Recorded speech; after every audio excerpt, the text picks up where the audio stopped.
A very good evening, good afternoon, and good morning to all. I, Dr. Pallavi Saxena, SSC member iLEAPS, and Dr. Samina iLEAPS IPO welcomes you all on the occasion of our fifth talk in iLEAPS Global Colloquium Series, Episode 5. So, with a very good response received from the earlier participants as well as from the speakers, we are continuing this series in 2026 also. So, we have started this series in 2022 and we are continuing in 2026 too. So, before I go further, first of all, I want to introduce a brief introduction about the iLEAPS. So, iLEAPS is Integrated Land Ecosystem Atmosphere Processes Study, which is a global research project of future Earth. iLEAPS provides understanding of how interacting physical, chemical, and biological processes transport and transform energy and matter through the land atmosphere interface. The prime purpose of this colloquium is to introduce a scientific community with the distinguished and significant work of eminent scientists from different parts of the world. It is a very bright opportunity to all, particularly our early career researchers, to interact with the distinguished speakers and establish the bridge between the ideas and the knowledge through this platform.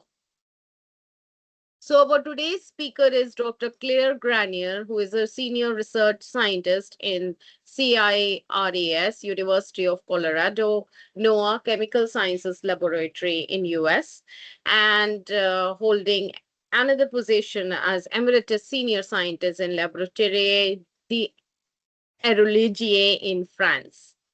So, she received a PhD in physics, a PhD in geophysics, and a master in mathematics from the University of Paris. Her current work focuses on the emissions of air pollutants and greenhouse gases at different scales and their impact on atmospheric composition and the global and regional scales. During the past 20 years, she has been involved in the Copernicus European program and in its precursors, and she is currently working with different groups across the world to develop global inventories on a mosaic basis. She is a member of Gaia Executive Committee, where she co-leads the development of ECAD, that is, emissions of atmospheric compounds and compilation of ancillary data database of emissions.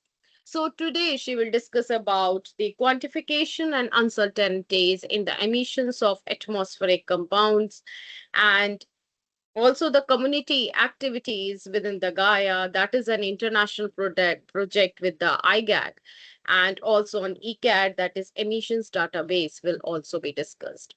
So I'm again welcoming you, Dr. Claire Granier. Now the floor is all yours. Kindly put some important light on this very important topic. Thank you, Pallavi. So I try to share my screen. So is it working? Yes. Yeah. And slideshow working as well? Yeah, perfect. Perfect. Yeah. Try to minimize the stuff on the. Okay, no problem. So, okay, thank you very much, Pallavi, and for iLEAPS to invite me to give this seminar.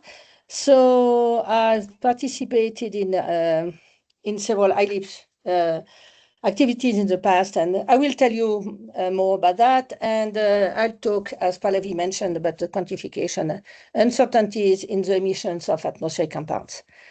So, okay. So this is just a sketch of the main sources of pollutants, and I will talk mostly about anthropogenic emissions coming from cities, from traffic, from factories, agriculture, and also a bit from fires and from natural emissions, and see all this, how all this impacts the atmosphere. So why first do we need to quantify the emissions of pollutants? So there is something which is really well known, is that air pollution is the leading factor for diseases like strokes, heart attacks, and so on. And you see the plot on the bottom left that shows you the main sources of premature death in the world.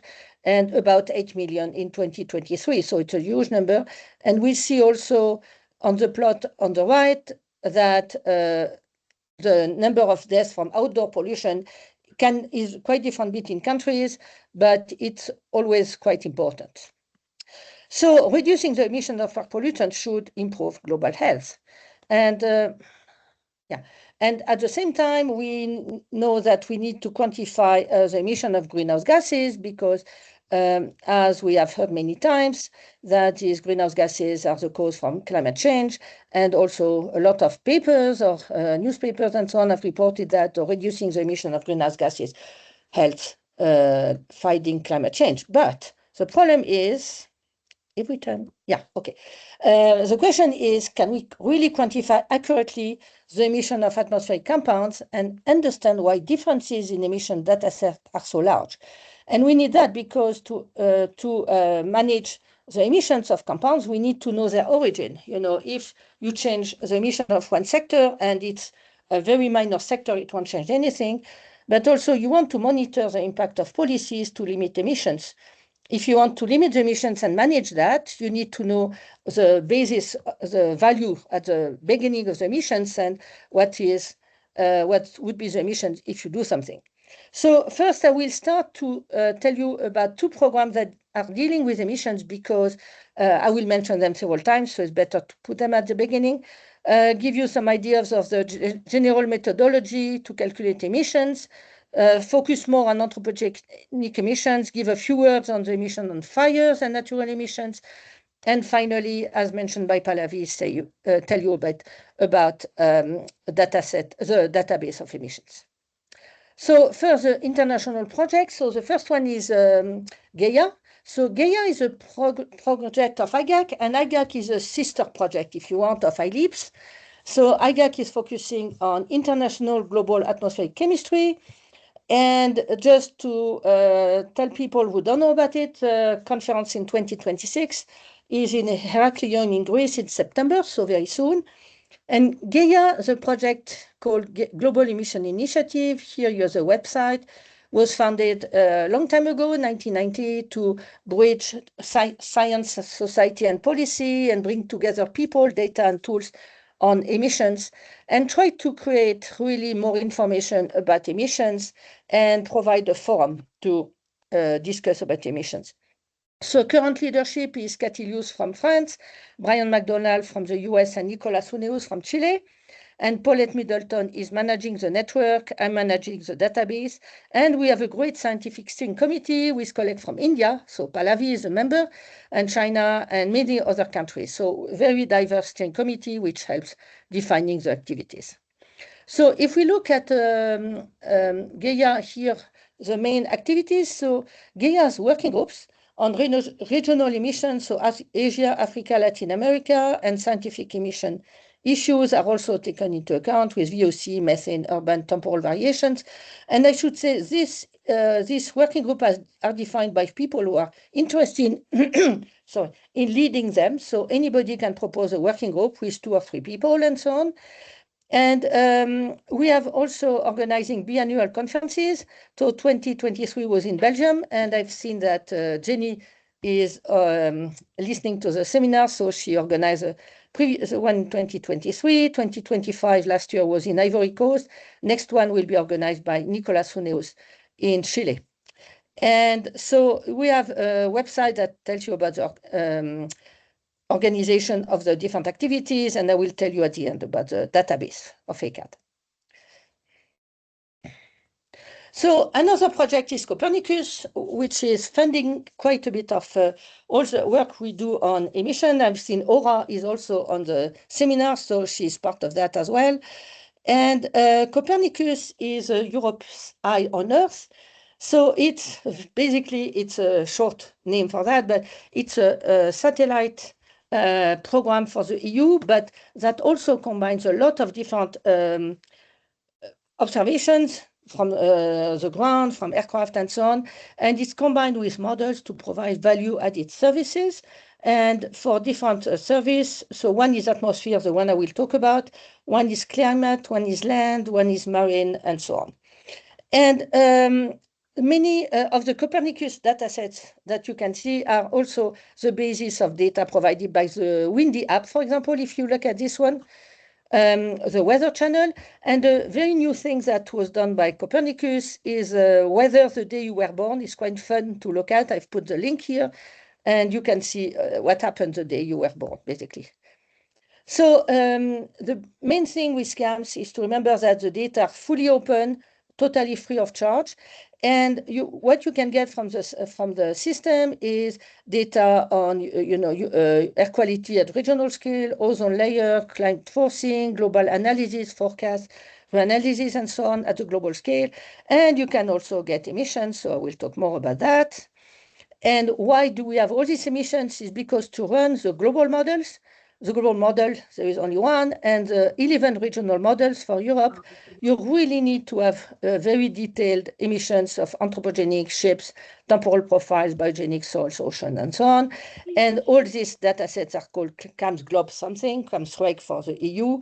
And again, they are totally available, freely available on the website of CAMS. So, yeah. Oh, no, okay. So here are a few examples of what you get from CAMS. Yes, somebody is asking a question?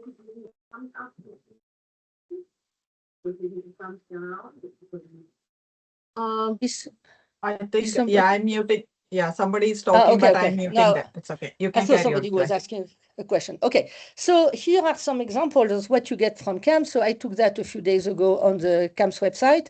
So you can get really forecast of NO2, AOD, global scale. I've put different scales, European PM10. This is Asia for ozone and NO2. So you can get all that. And the good thing is that all the data set can be downloaded. So you can get all that for your work. So now let's go back to emissions, and I will say just a few words on the general methodology to calculate the emissions. So we calculate the emissions for all different types of sources the same way.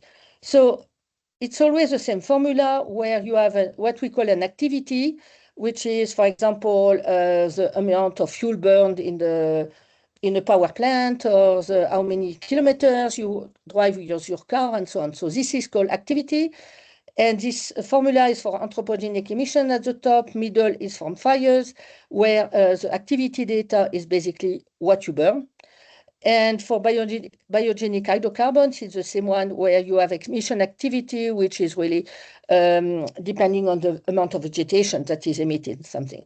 And then you have the emission factor. I will talk a lot about that, which is the mass of compound emitted by unit of activity. And then you have some factors that depend on what, if you look at anthropogenic emissions, here you have a burning efficiency if you look at fires. And if you look at the vegetation, you have also some escape efficiency. So I won't go into too many details, but what is important to know is that you have activity data and emission factors. So how do you get this data on emission factors? So basically, you have two main sources for that, for anthropogenic emissions, which is one given by the International Energy Agency. So it's a package that you can buy, and I insist on buy. It's quite expensive. And the fact that it's expensive, I mean, that you have to buy it, it means that you cannot share it with anybody. So when people use that to calculate emissions, they won't tell you what they use because they cannot share all this data. Another data set is the UN data, which is totally free. And where you can, I won't go into details, but you can see that here on the right, you can get a lot of details on different activity data for different sectors. So the first one, IEA, goes to 2025 for now. The other one, it goes to 2024. So relatively recent data. And then for emission factors, you have also two main databases. So one public, managed by a Japanese group. The website is here, where you can get really a lot of different details. And these are average values of emission factors. And you also can get non-free package from International Energy Organization. But the question is, how accurate are these numbers? And what is uncertainty? Because none of these reports or books tells you anything about that. So a first indication that we looked at is for traffic. So are the emission factors from traffic accurate? So if you want to buy a car in Europe, I don't know about other countries, but generally what they tell you is emission factor. This is in the blue circle, 96 grams per kilometer. This is an emission factor. But you wonder if it's accurate. So a study was done, published in 2017. So I don't know, I didn't find anything more recent, but at least it gives you some indication that there is a big discrepancy between what the manufacturer tell you. So the difference was about 10% in 2001. But now, in 2014, it was already 50%, which means that your car, when you measure on road, for example, by systems that are on the top left, top right, is you follow some car or some truck and so on.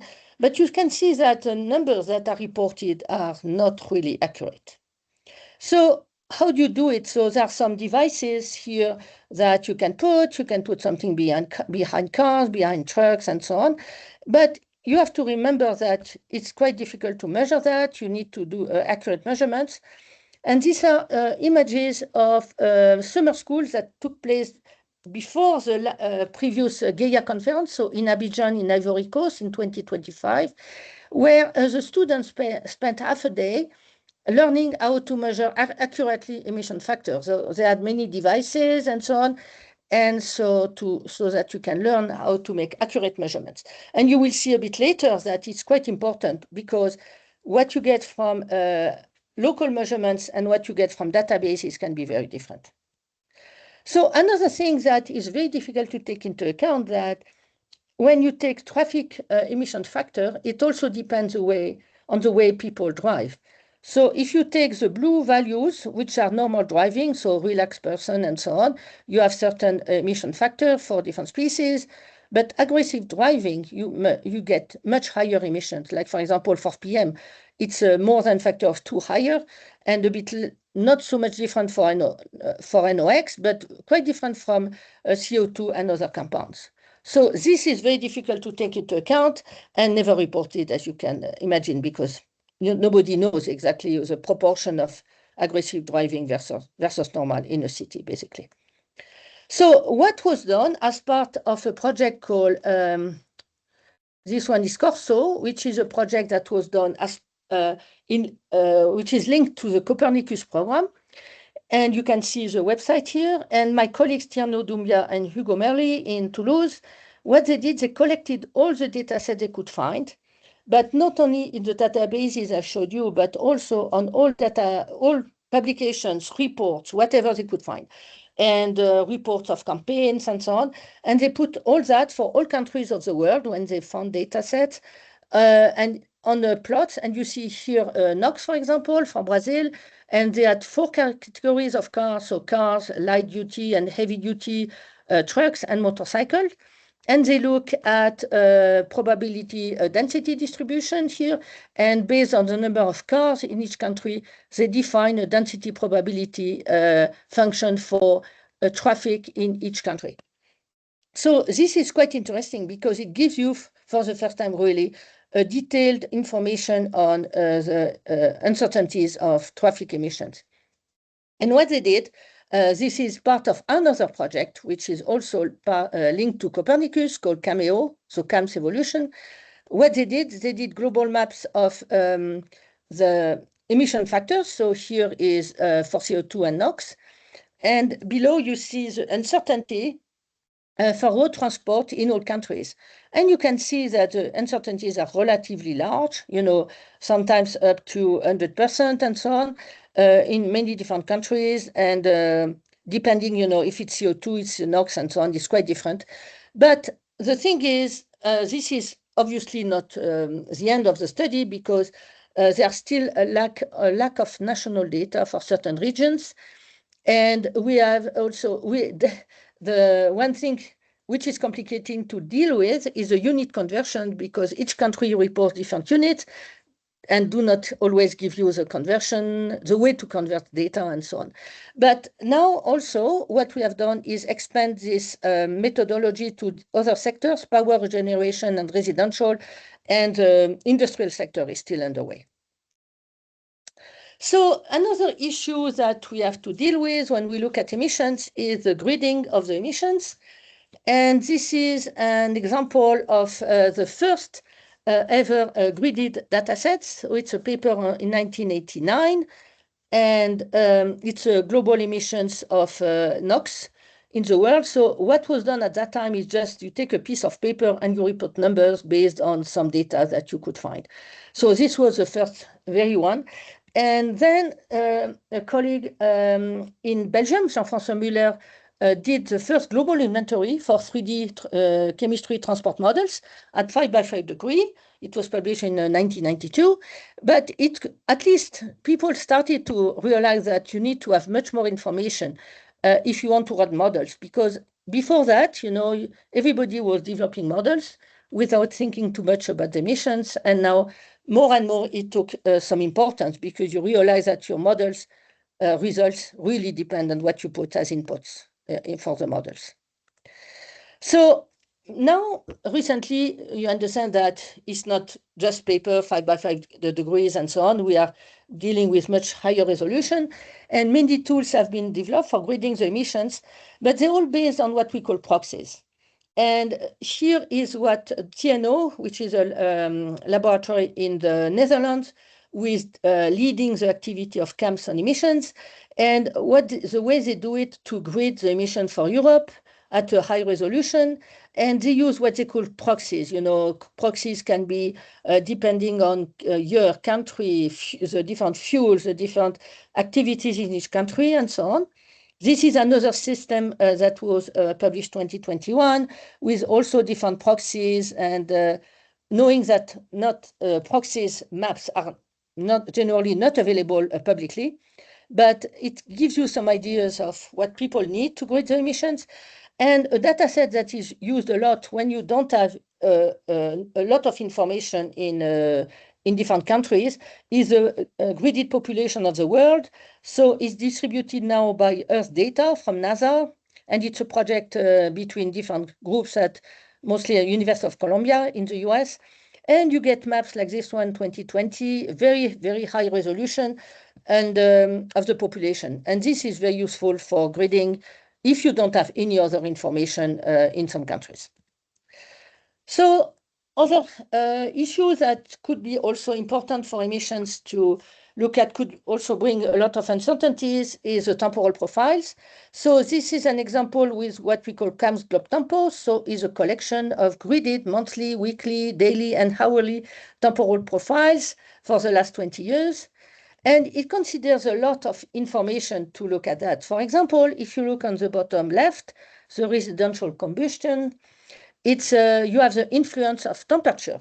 So this concept that is published in ESSD 2021 uses a heating degree day.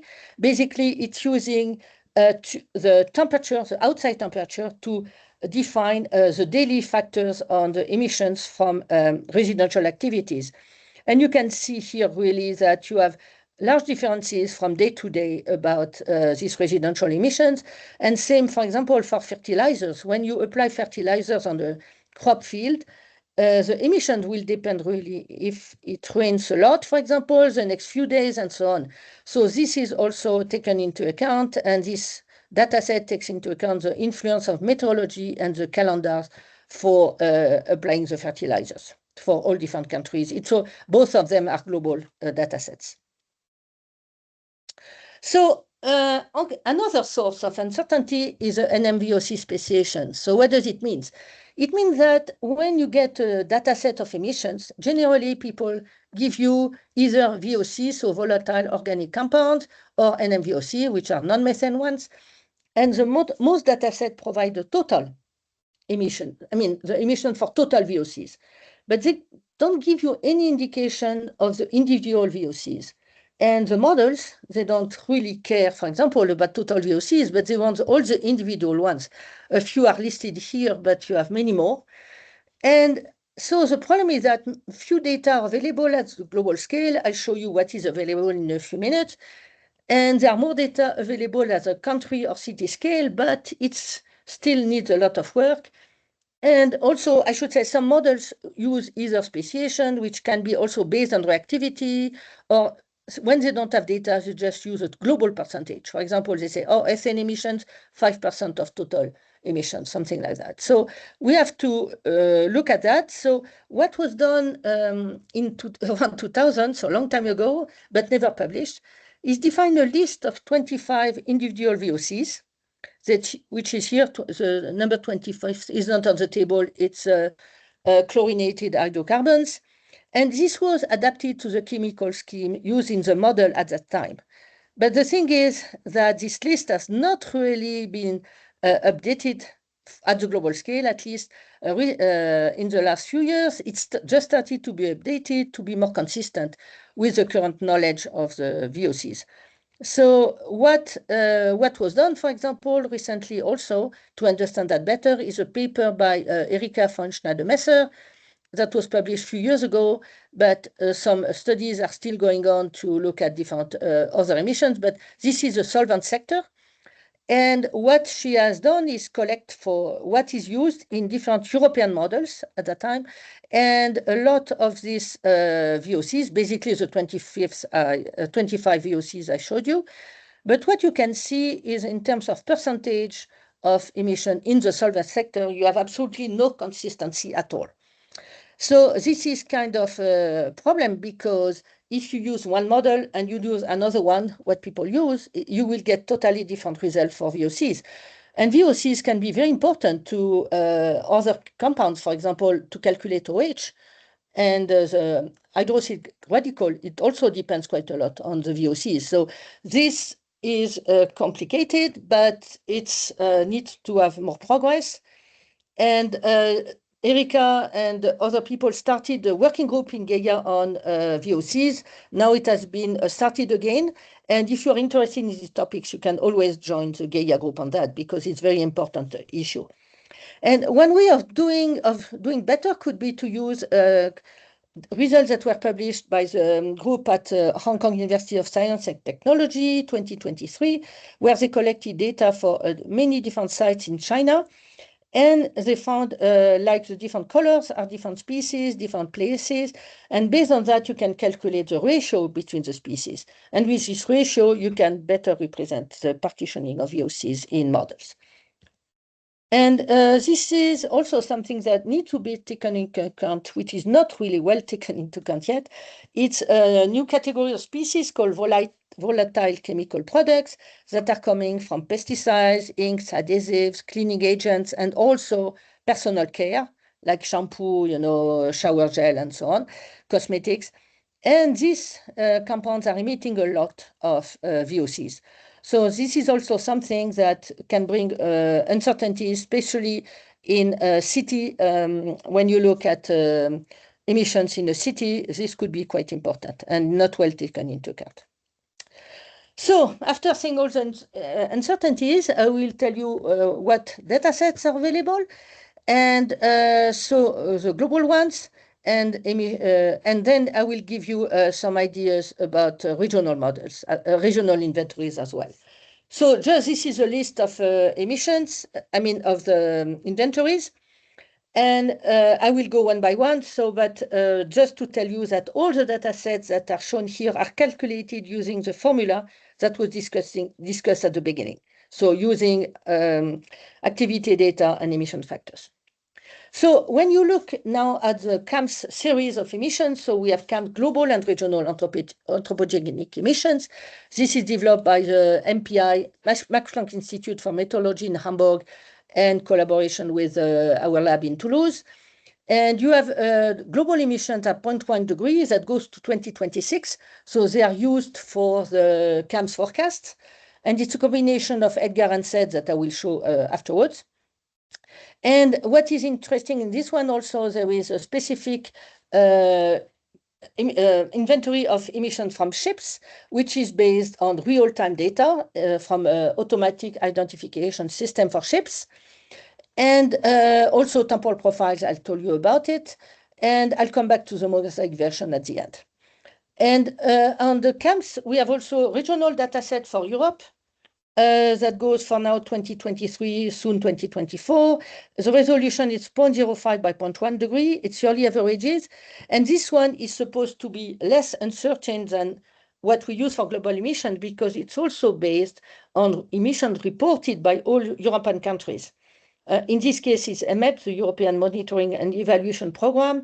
And the data, as you can see on the plot, on the diagram, they are corrected, updated, observations are used. But at least when we deal with regional emissions, we think they are better qualities than the global ones because they use really regional or local knowledge. So these are examples of what we get for the emissions. So the top left is global anthropogenic emissions in 2026 for nitrogen oxide. On the right is SO2 from the regional inventory.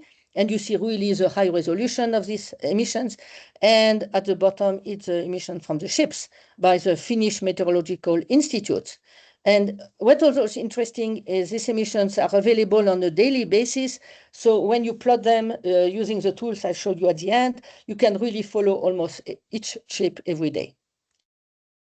So then you have EDGAR. It's a family of well-known inventories developed in ISPRA in Italy.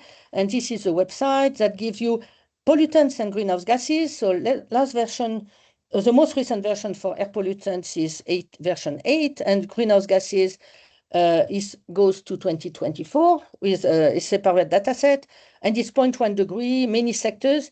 And it also has updated speciation of VOCs, but it's using again the same 25 species as I showed you before. And there is a versions as a mosaic approach that goes to 2020, and I come back to mosaic at the end. And SED is another data set that is used this time mostly for the simulation of the Intergovernmental Panel for Climate Change, so IPCC. And the website is given at the top. And you can get the last version of the SED emissions as total by country on the Zenodo website. And you can get the gridded emissions on the Metagrid ESGF. And this is a huge database which is used for all IPCC work. And you can get it on there. And the emissions start in 1750 there because when you do the IPCC simulations, you want to start in a period where you didn't have any anthropogenic emissions. And you also have these values per country and sector also available on the Zenodo website. And other data sets have been developed like iLEAPS and LRTAP, which are developed by IASA in Austria. And this one is interesting by the fact that it goes to 2050 with different scenarios by 5 years. So it includes all compounds, no VOC speciation, but as I said, it goes to 2050. And GEMS, it's a data set developed by SUSTEC in Shenzhen, in China, and Peking University. That goes to 2019 at 0.1 degree. It doesn't have yet all VOCs, but the good thing, it has many PAH, polycyclic aromatic hydrocarbons, and it's the only data set, to my knowledge, which has this. And I'll come back to make the next slide. So then briefly for regional inventories, you have a lot of data sets in different countries. So in Asia, North America, Latin America, Africa, and Europe. For Asia, I will talk mostly about make, REAS, and mix. AEIM is one for India. And there are certainly more, which are not always published, not always publicly available, and maybe that I don't know about. But at least you already have quite a bit of them. So make is one which is well known for China. It means multi-resolution emission inventory model for climate and air pollution. The most recent version came out recently. It goes to 2023, many emission sectors. And with this data set, you have a large set of VOCs adapted to most chemical codes used in regional models. And there is also a global data set for CO2 that goes to 2024. And then you have REAS, which is developed by a group in Japan with Junichi Kurokawa that was published a few years ago. And this emission goes to 2015. But the good thing is that they look at not only China and East China, but also to Southern Asia and Southeast Asia. A lot of different species, and you can see the evolution of the different emissions in different regions of the domain concerned. And this was updated by my colleague Mengli, published in ACP, which shows you the emissions in all this area between 2010 and 2017 at 0.1 degree. And it also includes biomass burning and shipping. It has the same species as REAS, and you can see here the changes in the emissions in different countries, and it's all detailed in this paper in ACP. So for America, what you have? You have EPA, which is the Environmental Protection Agency, which gives emissions that are not graded, but you have emission by state for many sectors up to 2024.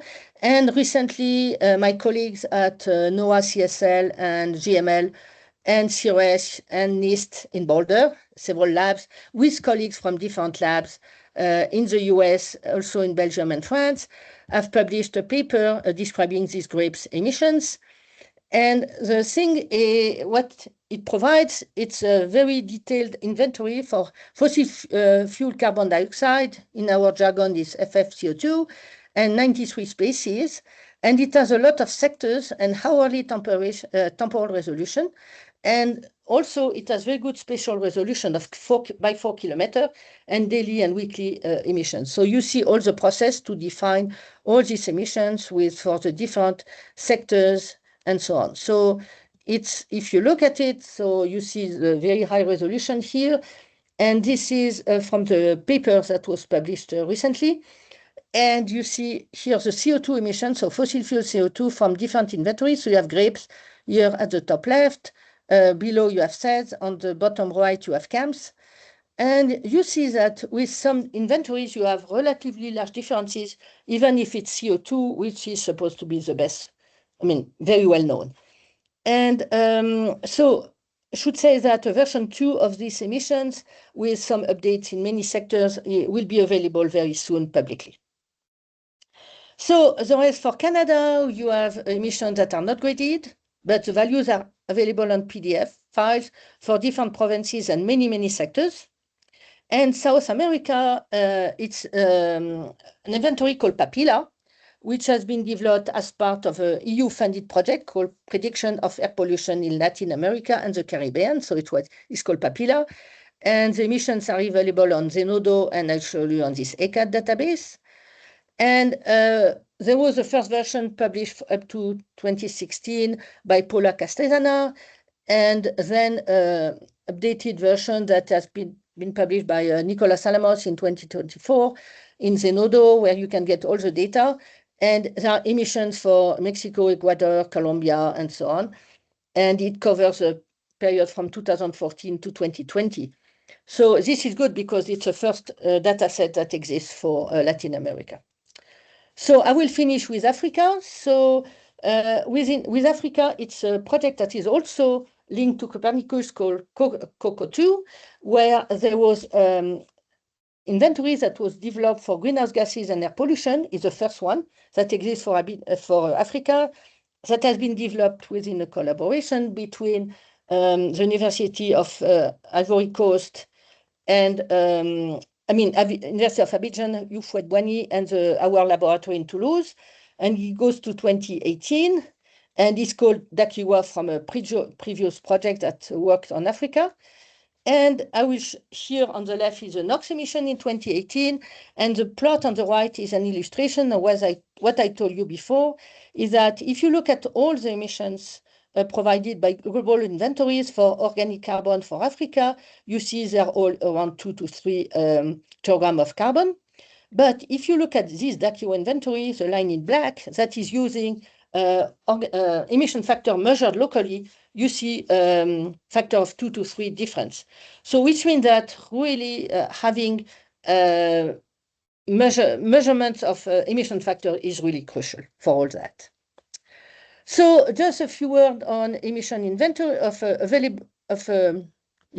of the comparison of inventories, because why now you know a bit why all the emissions are so different, but I will show you some illustration of that.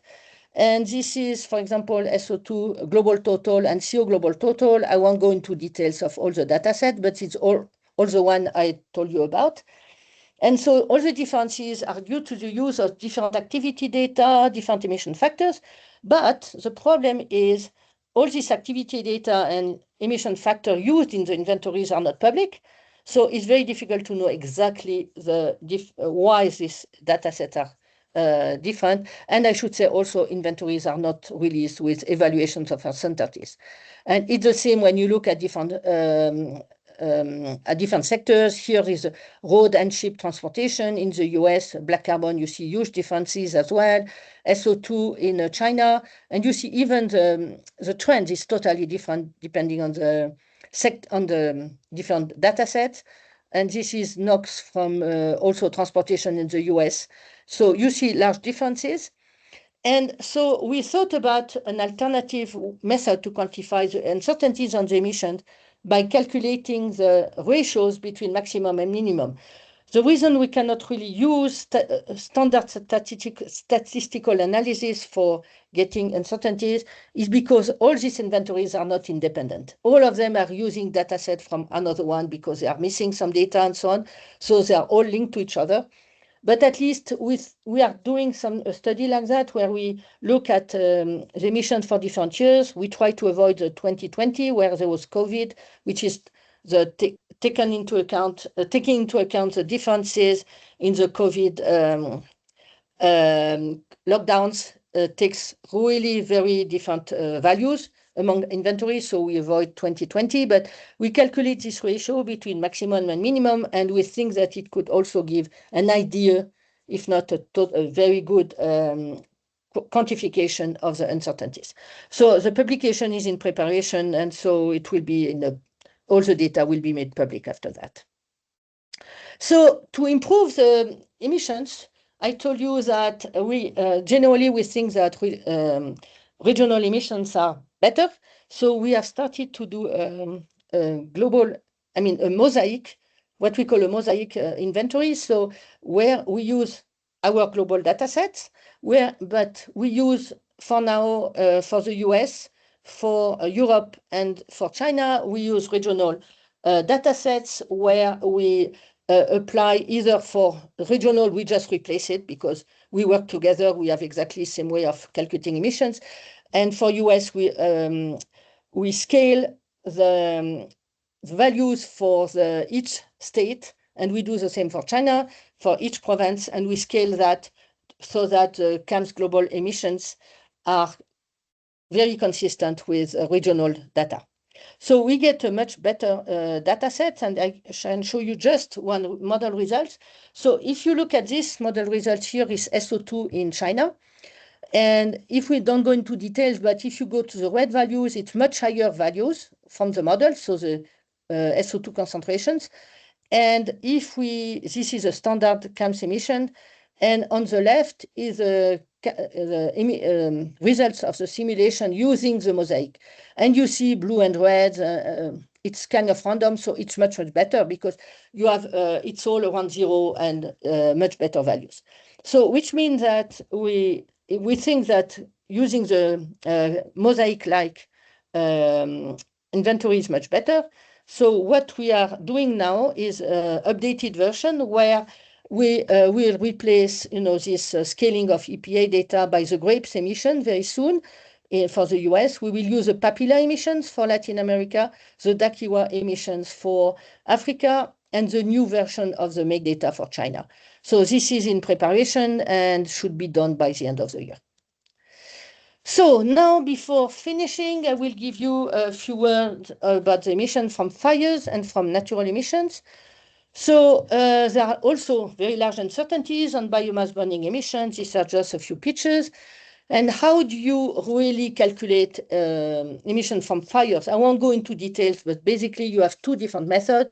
One which is using a burnt area and a fuel load, so you know how much vegetation that has burned and so on, and you use an emission factor. I'll come back to that in a minute. And you calculate the emission. And the other method is to use fire radiative power, which is kind of proportional to the amount, to the emission of compounds that are burned, but you need to calculate an emission, a scaling factor for that. And when you have that, you apply also an emission factor. So there are many papers that are done on these two methods.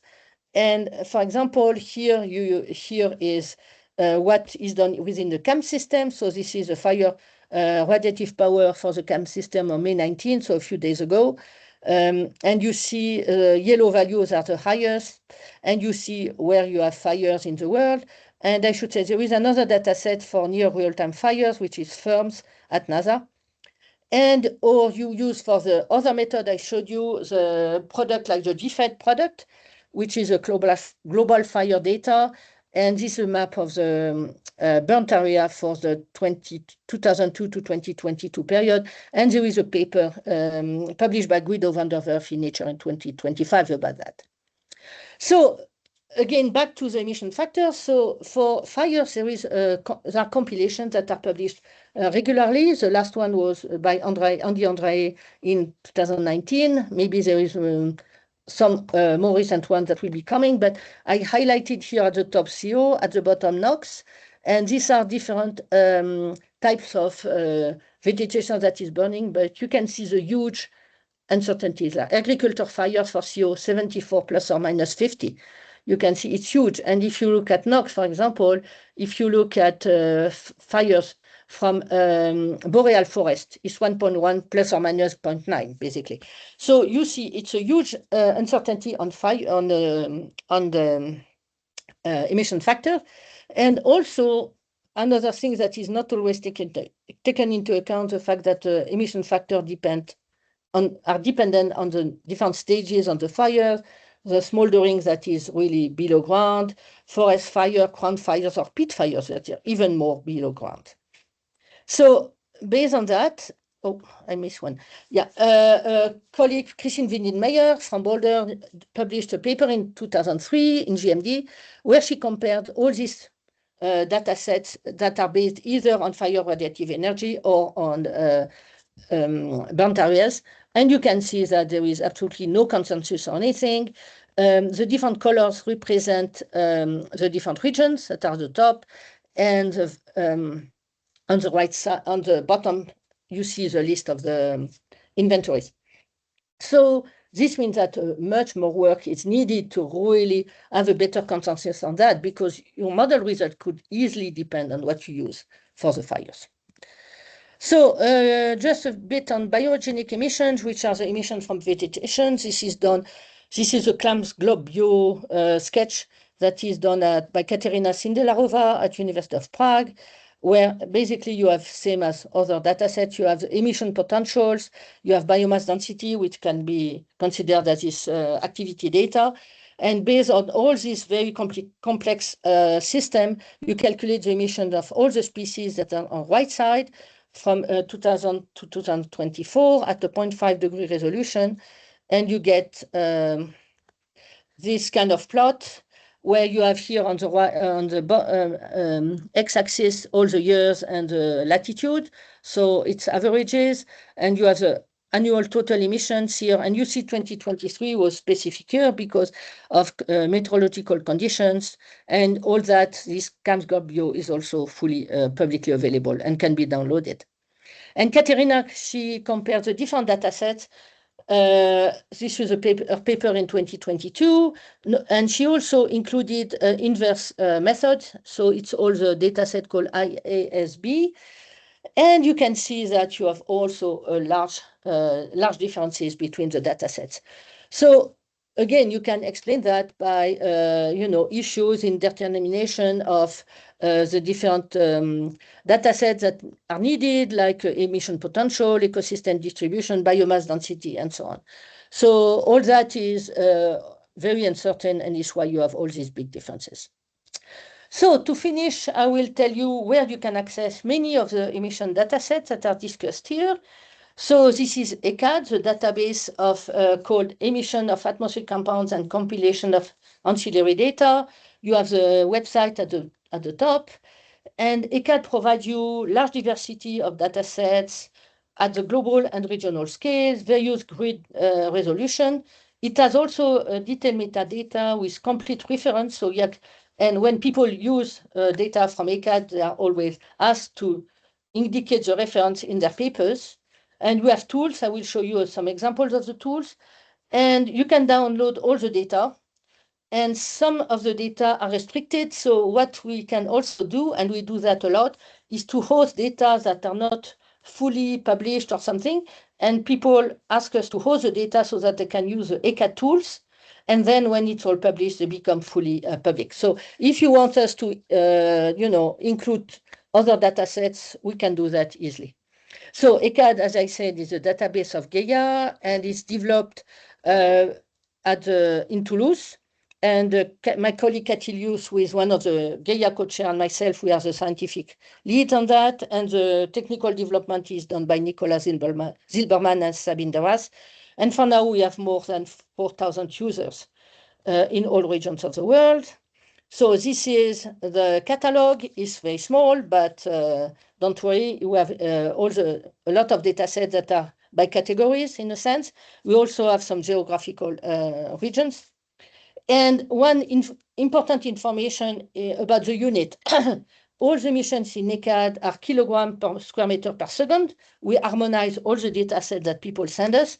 And if you use NOx, in kilogram of NOx and as NO, so mass 30, and there are a lot of mistakes done in all models because nobody knows what NOx is, and in ECAD, NOx is NO.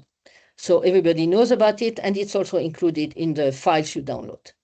So, for example, so what you can do with ECAD, you can plot a map. So at any time, you can do zoom and so on.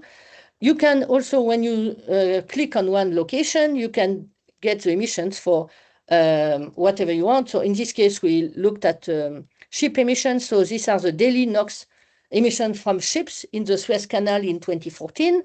So we have daily values, so it's why you have so much variability.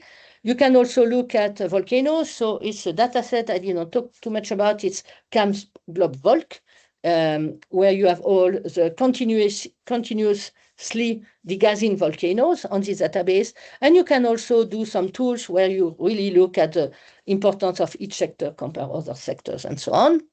So this is all ECAD. So as conclusion, yeah, it's time to finish.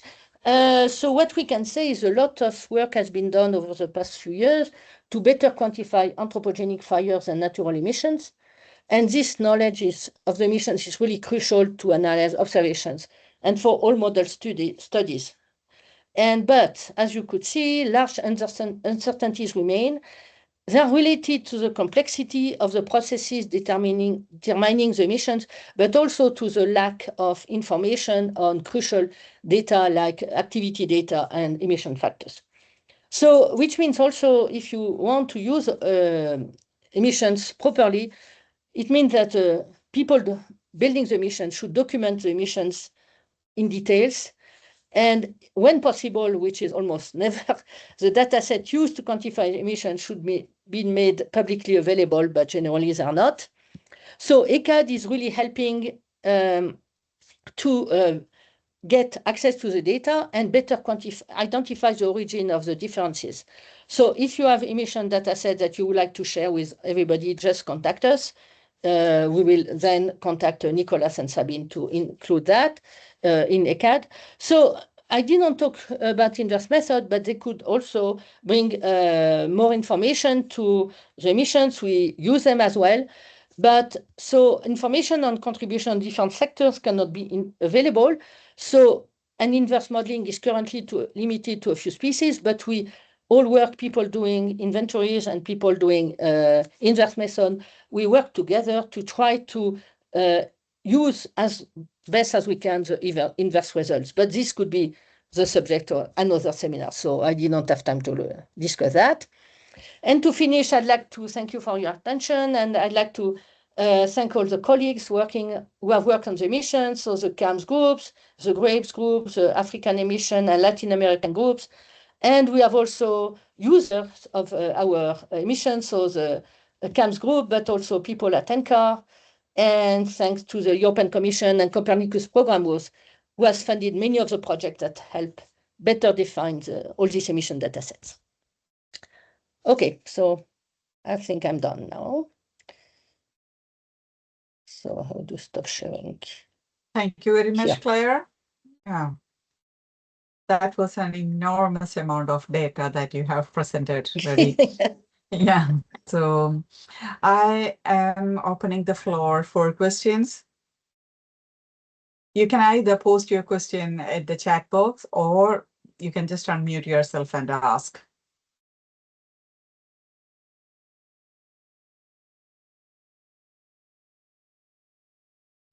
Yeah, Jenny.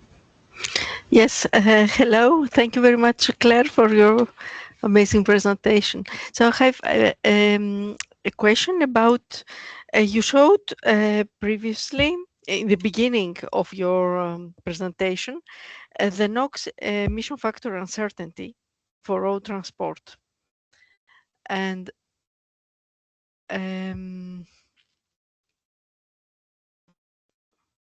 Yep. Yes. The following slide, 24. This one. Yeah. Yes. So do I understand well that the emission factor uncertainty is higher in the US than in Africa, for instance? Yeah, and so because something that could be also biased, because we have much more. So the method we use, basically, we get all the data sets. And in some countries, like Africa, we get very few data sets.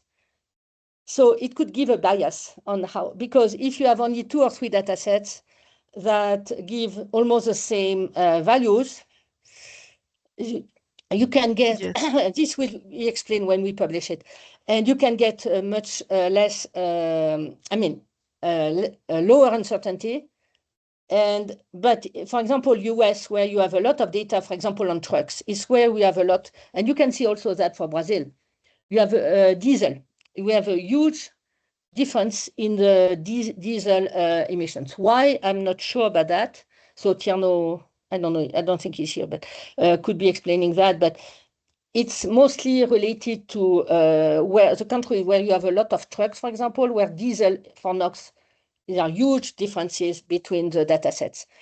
And in the US also, it could be due to the fact that depending on the state, maybe we should do it by state or something, I don't know, but different the state, the fuel is not exactly the same also.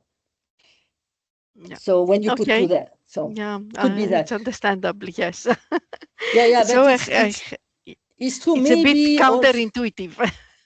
No, but maybe what we could do also when we present that is scale it also by the number of data sets.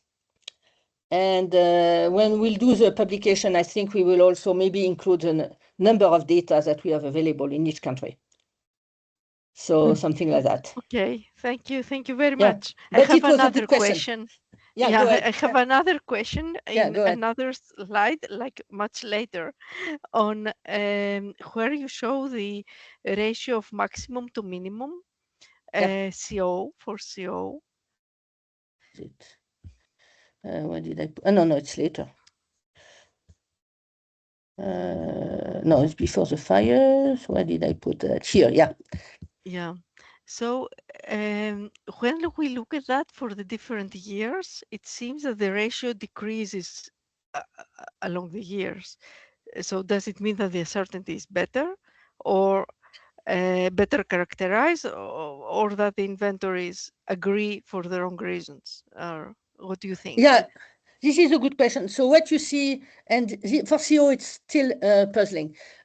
When you see the EDGAR emissions that are in blue, the 2 versions of EDGAR, they are much lower than anybody else, and it's due to the fact they are using lower emission factor than anybody else. But what you see, for example, the SEDS emissions, the most recent ones that are in purple, at the end, they also agree more with Edgar emissions compared to other data sets. So it's why also you have some inventories that seem to be decreasing, and while another one is flat. So it's why you have this difference. Is it for the good or wrong reason? We don't know. And there's still, as you know, I guess, a problem with CO emissions. And it's where you could help on your inverse modeling work. And at some point, when people doing inverse will be able really to try to find out what emission from transportation is, we will be able to get that better, because there will really a big uncertainties on the CO emission factor from transportation, which is very strange because CO is relatively easy to measure, but it's still a puzzling. So hopefully we will have something that could help with CO inverse modeling to find that better, because it's huge difference between the CO emissions here, and it's really, I would say, a big part of the difference is related to traffic, really, to transportation. So, and a bit to residential. So we really need to have better emission factors or better determination from inverse system. And CO, the good thing with CO, it can be detected from satellite, so which should help. So It's more not work an easy together. species. It's not an easy one. Yeah, no, I know. But it's really a mess. And also the problem is that the main uncertainties on emission factors are from the transportation and residential emissions, and they are in the same location. Yeah. That doesn't help at all. If they were in different locations, we could have better definition. I mean, at least from inverse, but they are almost, both of them are in cities or towns or something. So it's a puzzling, but I know. So what I didn't say that is when we do that, we will have, I don't know, I have 500 plots or something, but we will do it by sectors also. And by sector, you see much better what is the reason, because here you have residential and traffic together. Okay, thank you very much. So, Thank you, Claire. That actually answered one of my questions, the first one. Any more questions there?